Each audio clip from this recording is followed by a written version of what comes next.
అమర్ని మనోహరి నావాడు అన్నట్టు భుజాల చుట్టూ చేతులు వేసి పైనుండి కింద హాల్లోకి తీసుకొస్తూ ఉంటుంది.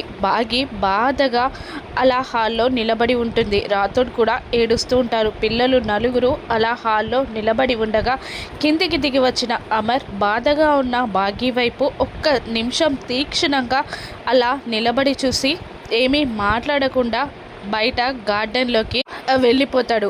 బాగి కోపంగా మనోహరిని ఆయనకి గతం గుర్తొచ్చిన మరుక్షణం నీ గతేమవుతుందో ఆలోచించుకో అని అంటుండగా ఆ మాత్రం నేను ఆలోచించలేదనుకున్నావా బాగి అని మనోహరి అంటూ ఇదంతా నా సామ్రాజ్యం, ఇక మీరందరూ నా దయాదాక్షాణ్యాలపైనే బ్రతకాలి అని మనోహరి వాళ్ళందరినీ శాసిస్తూ ఉంటుంది. అందరూ షాక్ అయి అలాగే నిలబడిపోతారు. ఇంకా మనోహరి ఊరుకోకుండా అది సరే కానీ అరుంధతి ఎక్కడా అంటూ అరుంధతి ఫోటో దగ్గరికి వెళ్ళి అరుంధతి ఫోటోని చూస్తూ నువ్వు ఆల్రెడీ చచ్చావు కదనే, ఇక నీ ఫోటో ఇలా ఎందుకు ఇక్కడెందుకు అని అంటూ యాదమ్మ అని పిలుస్తుంది.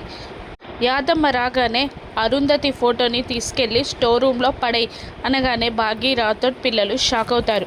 మనోహరి అని బాగి గట్టిగా అరవగానే ఎందుకు అరుస్తున్నావు బాగి, ఆల్రెడీ అది చచ్చిపోయింది కదా, చచ్చిపోయిన వాళ్ళ ఫోటోలు ఇంట్లో ఎందుకంటావు, వెళ్ళు యాదమ్మ వెళ్ళు, తీసుకెళ్ళి ఆ ఫోటోని స్టోర్ రూమ్లో పడేయి అని మనోహరి అనగానే భయపడుతూనే యాదమ్మ వెళ్ళి అరుంధతి ఫోటోని స్టోర్ రూమ్ వైపు తీసుకెళ్తూ ఉంటుంది. అరుంధతి ఫోటోని స్టోర్ రూమ్లో పెట్టేస్తుందా యాదమ్మ.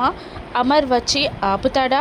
గతం మర్చిపోయిన కామన్ సెన్స్, సిక్స్త్ సెన్స్ ఎవరు మర్చిపోరు కదా, దాంతోనైనా బాగీకి అమర్ సపోర్ట్ చేస్తాడా లేదంటే ఇంకా బాగి కష్టాలు పడుతుందా, రాను ఎపిసోడ్స్లో చూద్దాం. Thank you for watching.